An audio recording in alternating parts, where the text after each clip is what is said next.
Hi, I'm Steve Rockey, Head of People for Big Easy. I think the impact of the national living wage on businesses and hospitality, I think it's going to vary a little bit depending on the size of the business that you're in. I mean, it's obviously going to have an increase in cost within the business. Depending, I think smaller businesses probably suffer a little bit more. Larger business, again, I think in terms of a percentage of their wage bills, obviously a substantial additional cost for them to have.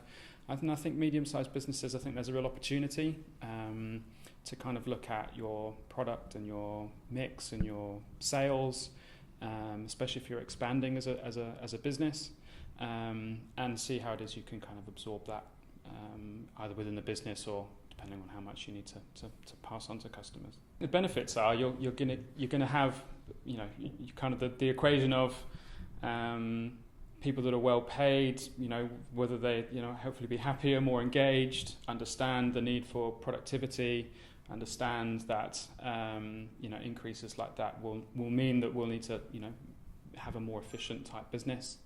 I think ultimately there's a cost to bear, but I think there's an opportunity as well. In an economy that's doing a little bit better, then fantastic to be able to have a better paid workforce. I think that's a great idea. Opportunities and dangers in data. I think the opportunity is a couple of ways. I think to be able to present information that is important to the business, not important to me, but important to the business, and how that can be used to help support strategies and what it is we should be doing as a business. I think it's also great to use, again, probably then selfishly, if I'm trying to sell an idea or I'm trying to do something, then having some data there to kind of help and support why I think that's a great idea is good. But I don't think it should ever be at the detriment to what it is you're trying to do as a business. It shouldn't be about data driving how your business runs. Data is important and it should be there, but it should be, in my view, it should be used as part of a decision as opposed to the decision. I think it's about making sure that you really understand what's going on in the business, what's happening, what's important, because probably around the table, you're one of the few people around the table that should be out and about trying to find that information. So I think if you've got a great understanding of what's going on in your business, you can use data to help support that. But the cart shouldn't be driving the horse. It should be entirely the other way around.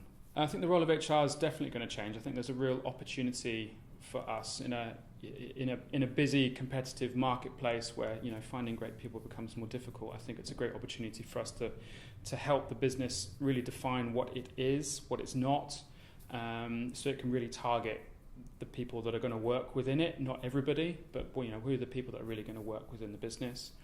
And there's definitely an opportunity in terms of some data analysis and workforce productivity. There's definitely ways that we can become more savvy in that, and that helps to sort of provide some operational efficiency. So from a people perspective, it's a way for us to really be able to impact upon the bottom line in some way, but without losing sight of what that workforce what those workforce efficiencies are there to do. There's no point in championing and trying to achieve a number without making sure that actually the customer isn't going to suffer as a result of that, the standards aren't going to suffer as a result of that, your business isn't going to suffer as a result of that.